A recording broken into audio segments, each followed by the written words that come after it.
Estamos estudiando el Evangelio en Gálatas. El Evangelio en Gálatas. No se olviden que si les gusta esta presentación, pueden obtener el PowerPoint visitando escuelasabatica2000.org. Y si les gusta, pongan me gusta, suscríbanse y compartan con sus amigos, con sus familiares, con aquellas personas que ustedes deseen. El tema para hoy día es de esclavos a herederos. ¿Qué tema más especial? De esclavos a herederos. Versículo de memoria, Gálatas 4:7. Así que ya no eres esclavo, sino hijo. Y si hijo, también heredero de Dios, ¿por medio de quién? Por medio de Cristo. Qué versículo más inspirador. Y ya no eres esclavo, eres hijo. Y vamos a ver el proceso de esta transformación. Recordemos primeramente lo que habíamos estudiado la semana pasada. Solo Jesús puede dar vida. La ley sirve para que vivamos bien. El que acepta a Jesús guarda la ley. La ley es un cerco protector. La ley es un tutor que lleva a Cristo. Y con eso habíamos terminado. Gálatas 3:25 decía: pero venida la fe, ya no estamos bajo la ley. ¿Por qué? Ahora pues ninguna condenación hay para los que están en Cristo Jesús, los que no andan conforme a la carne, sino conforme al Espíritu.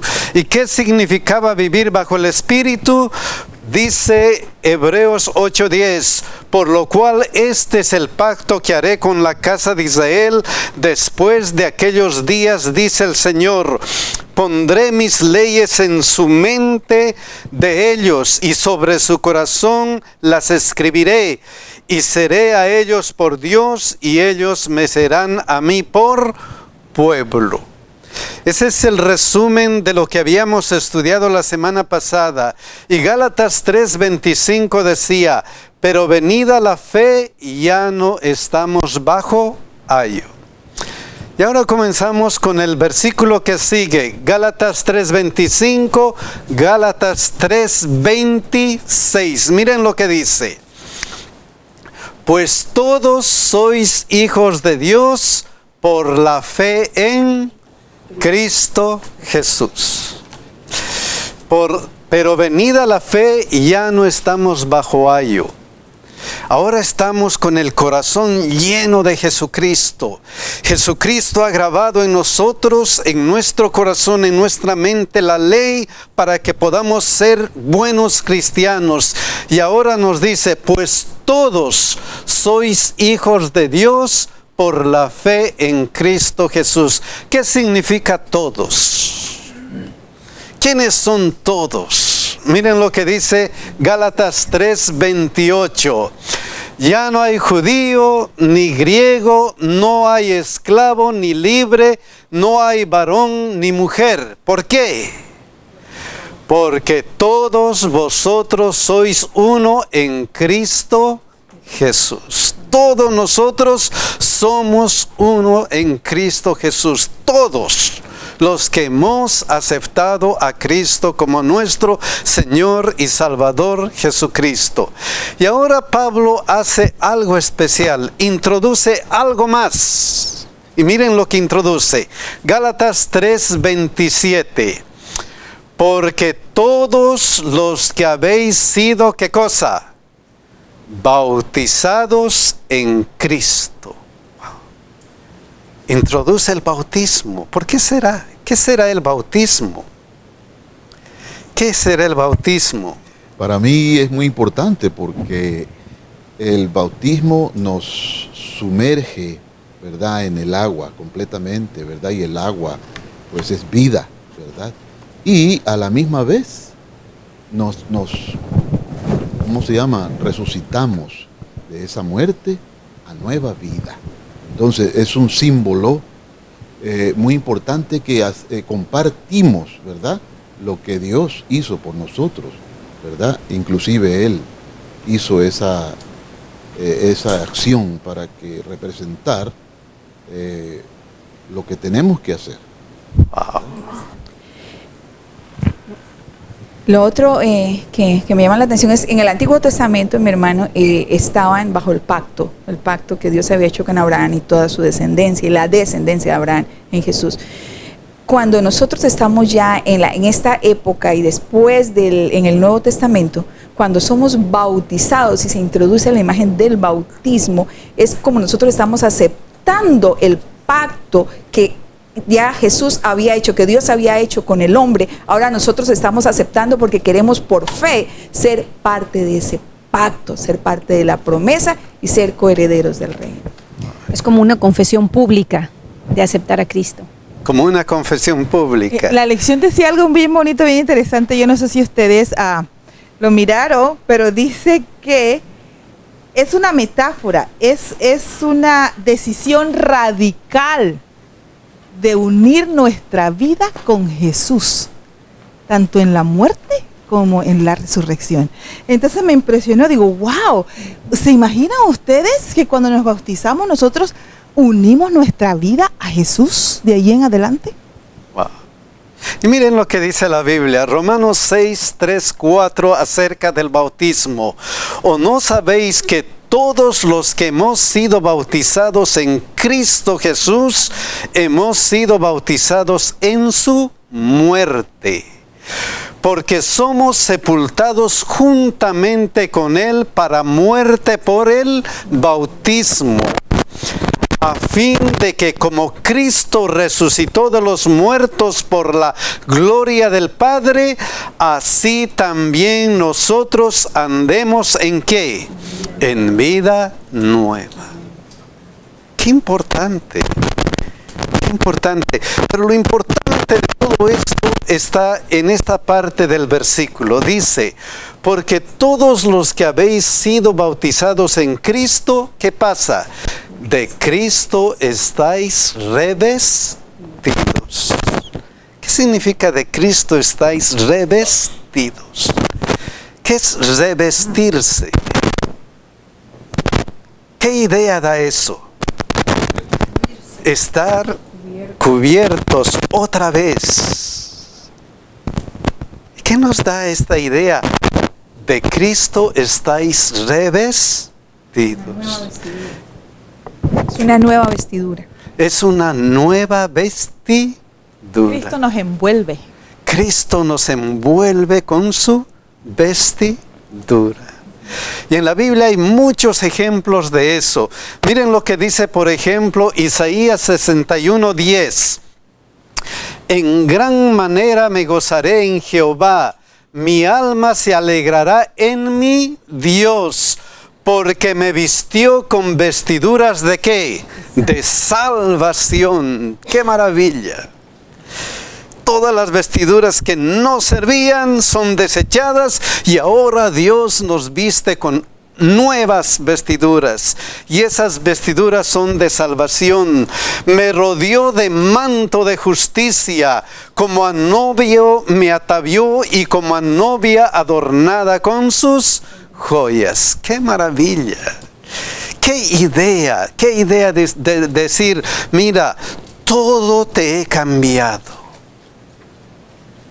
Ahora Dios ya no te mira a ti, sino mira a quién, a Jesucristo, con sus vestiduras de quién, de Jesucristo, vestiduras de justificación. ¡Qué maravilla para el ser humano! Mi hermano Armando, viene a mi mente durante esta semana cuando leí esto acerca de cuán exacto ejemplo es la experiencia que tuvo Jesús con el endemoniado gadareno. Cuando los discípulos se van, lo dejan a él solo. Cuando los discípulos se van dejando a un hombre poseído de demonios, sucio, sangrando, la escoria humana que nadie quería tener. Cuando regresan encuentran a un hombre limpio, bañado y cubierto con un manto que estaba cubriendo su desnudez, su vergüenza y su pecado. Jesús mismo se quita su manto, lo cubre y nos da el ejemplo. Cómo no importa a qué lugar tan lejos nos haya llevado nuestra desobediencia, el pecado y Satanás, No hay nada tan lejos que su manto de justicia no pueda cubrir y volverme a revestir y hacerme una nueva persona. Qué maravilla, qué maravilla. No importa lo que hemos hecho. Miren al hijo pródigo. Miren al hijo pródigo hasta dónde había caído. Pero no importó. Pongámosles vestiduras nuevas. Vestiduras elegantes. Eso está preparando Cristo para nosotros. Eso nos da cuando nosotros nos entregamos a Él y le decimos: he aquí, Señor, te entrego mi corazón. Y luego que Romanos 8:17, ¿qué dice? Puesto que todos sois hijos de Dios, y Romanos dice, y si hijos, también, ¿qué cosa? Herederos, herederos de Dios y coherederos ¿con quién? Con Cristo, si es que padecemos juntamente con Él, para que juntamente con Él seamos glorificados. ¿Qué idea de Pablo? No solamente nos cubre de manto de justicia, sino nos llama, ¿qué cosa? Hijos. ¡Qué maravilla! Entonces, somos coherederos con Cristo. La primera idea, somos coherederos con Cristo. Somos hermanos de Cristo y todo lo que tiene Cristo nos pertenece. Y si pensamos en eso, ¿qué tiene Cristo? Wow. ¿Qué tiene Cristo? Wow. ¿Dónde está Cristo en este momento?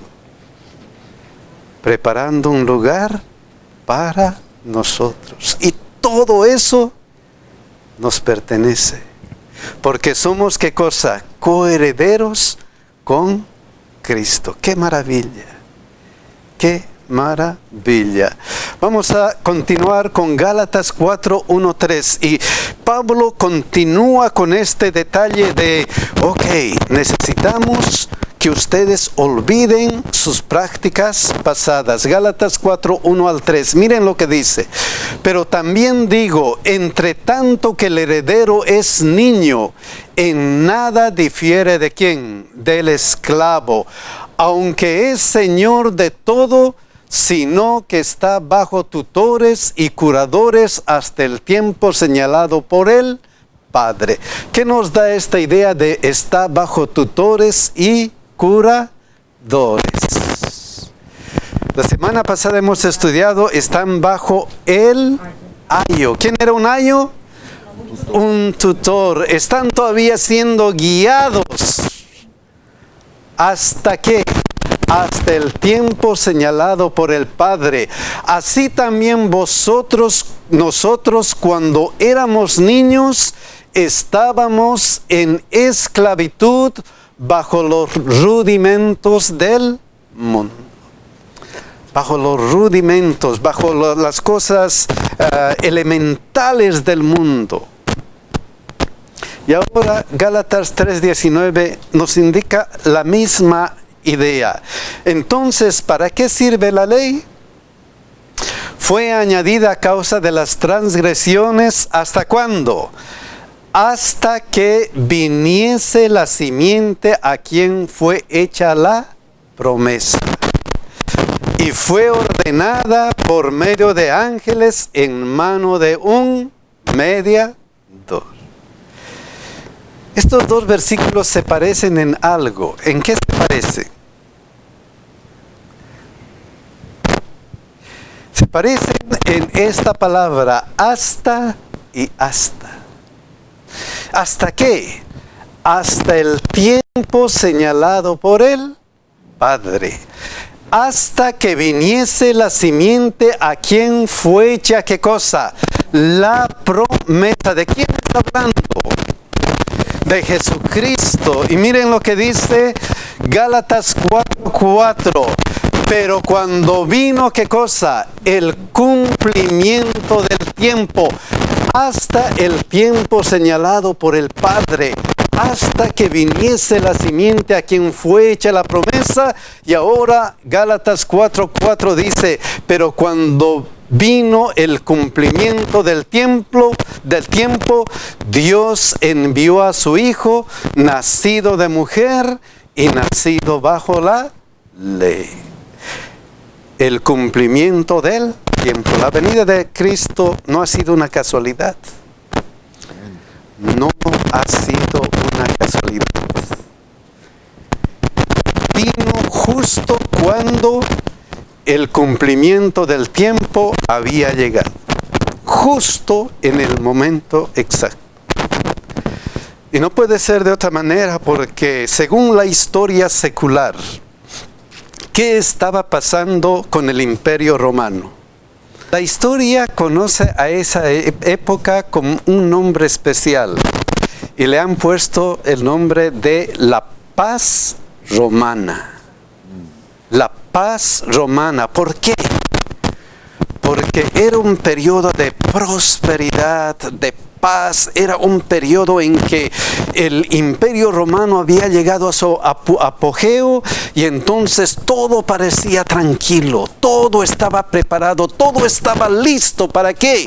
Para que venga ¿quién? Jesucristo. En el tiempo exacto. En el tiempo preparado para ese momento. Y si no, vayan a la historia universal y busquen paz romana y van a ver que exactamente llega en ese periodo. Y no solamente eso, sino miren lo que pasó con Daniel 9:25. Miren lo que dice: sabe pues y entiende que desde la salida de la orden para restaurar y edificar a Jerusalén hasta el Mesías príncipe habrá 7 semanas y 72 semanas. Ese tiempo exacto, cumplimiento del tiempo, estaba profetizado en la Biblia. Y eso debía ocurrir en ese tiempo. Si ustedes recuerdan la profecía de los 2300 años, ahí exactamente en el tiempo indicado Jesucristo vino. En el tiempo indicado. Dios había preparado a la humanidad de ese entonces mediante esa paz romana. Y en ese tiempo exacto, la profecía se cumple. Sabe pues y entiende que desde la salida de la orden para restaurar y edificar Jerusalén hasta el Mesías príncipe habrá 7 semanas y 62 semanas. Se volverá a edificar la plaza y el muro del tiempo angustiado. En este momento exacto, vino Jesucristo. Por eso dice el apóstol, pero cuando vino el cumplimiento del tiempo, ¿qué pasó en ese momento? ¿Y qué dice Juan 1:14? Miren lo que dice: y aquel verbo fue hecho carne y habitó entre nosotros y vimos su gloria, gloria como del unigénito del Padre, lleno de gracia y de verdad. ¿Cuándo? En el tiempo exacto. ¿Quién era el verbo? ¿Quién era el verbo? Juan lo explica y dice, Juan 1:1-3, en el principio era el verbo y el verbo era con Dios y el verbo era ¿qué cosa? Dios. Y el verbo era Dios. Este era en el principio con Dios. Todas las cosas por Él fueron hechas y sin Él nada de lo que ha sido hecho fue hecho.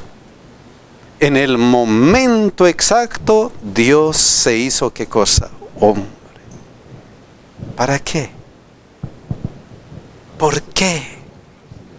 ¿Cuál fue el motivo de ese gran milagro? ¿Cuál fue el motivo de ese gran milagro? ¿Por qué Jesús vino en el momento indicado? La pregunta es, ¿para qué? ¿Por qué Jesucristo vino en el momento exacto? Miren lo que dice Gálatas 4:5. ¿Para qué?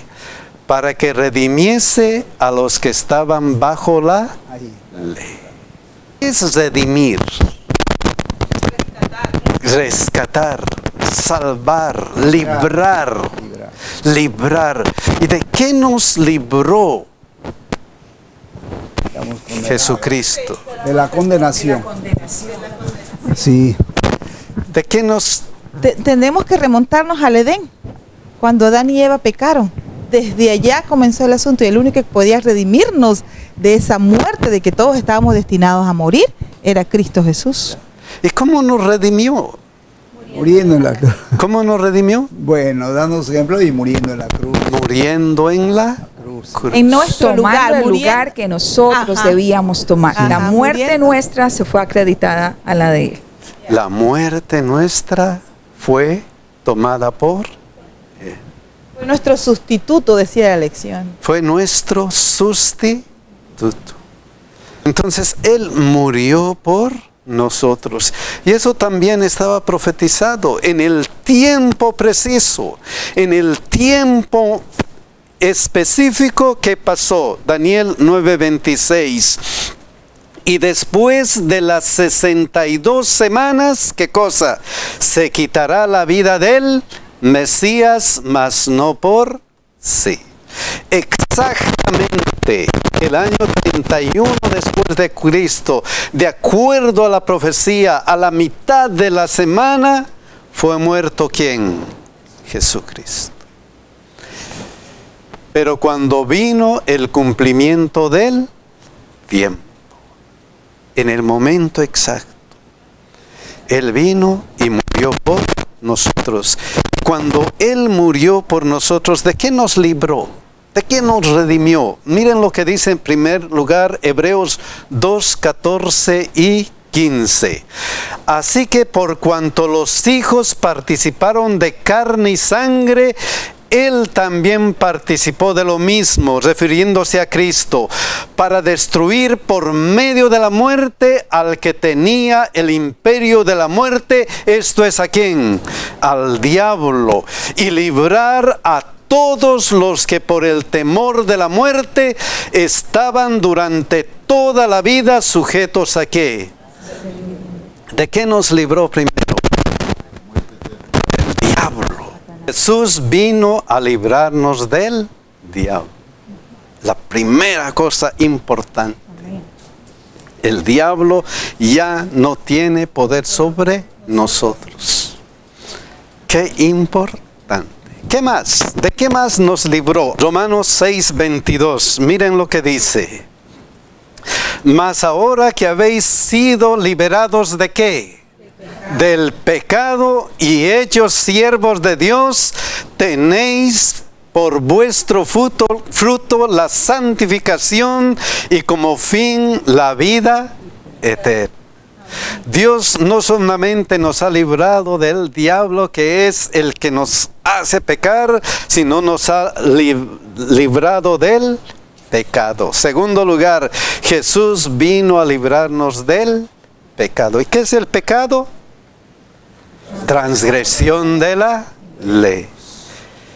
¿Y qué más? ¿De qué más vino a librarnos? Miren lo que dice Gálatas 3:13. Cristo nos redimió de la maldición ¿de qué?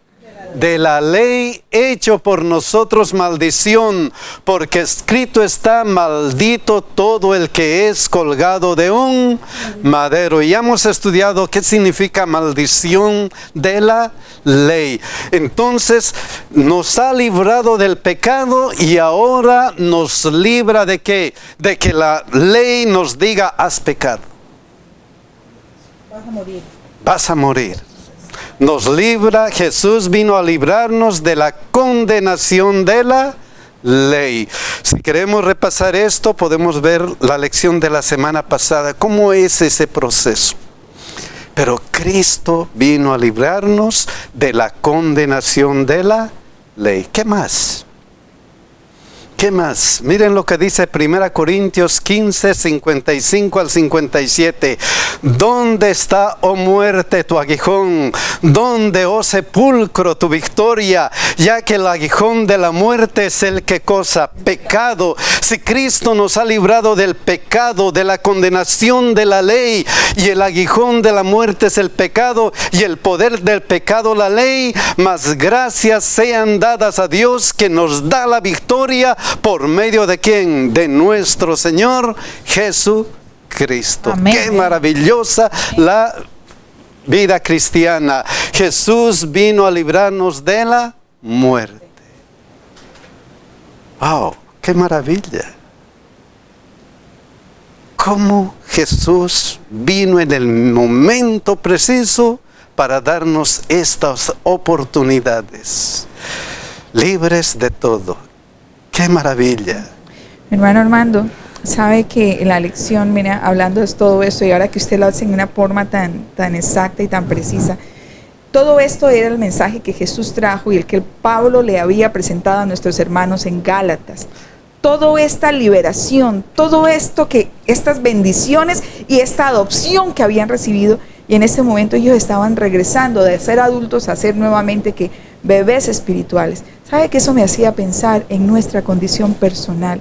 Nosotros sabemos todo eso, somos coherederos. Jesús vino en el momento exacto, nos libró del pecado, nos libró de Satanás, de la condenación de la ley, nos libró de la condenación de la muerte.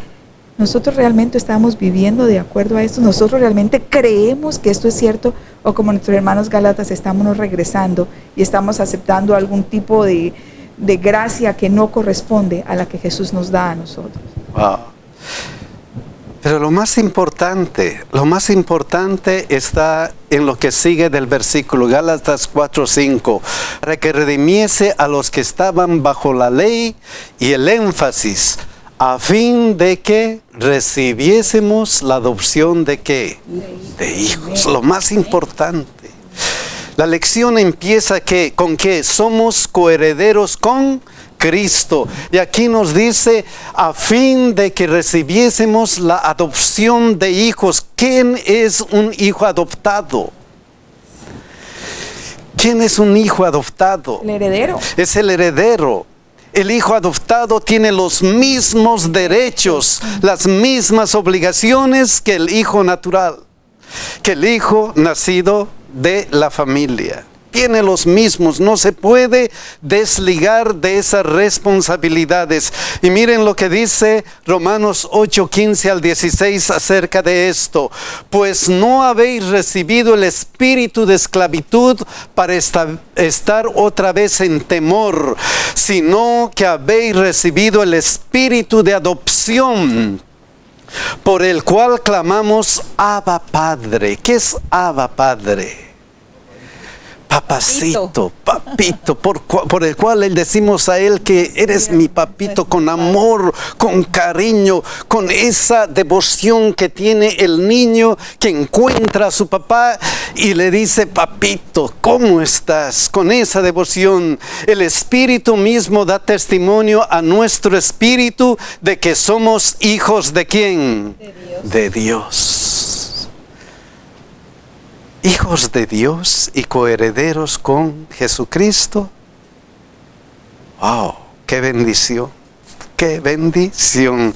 Y miren lo que dice Gálatas 4:6-7. Y por cuanto sois hijos, Dios envió a vuestros corazones el espíritu de su Hijo, el cual clama, ¿qué cosa? Abba Padre.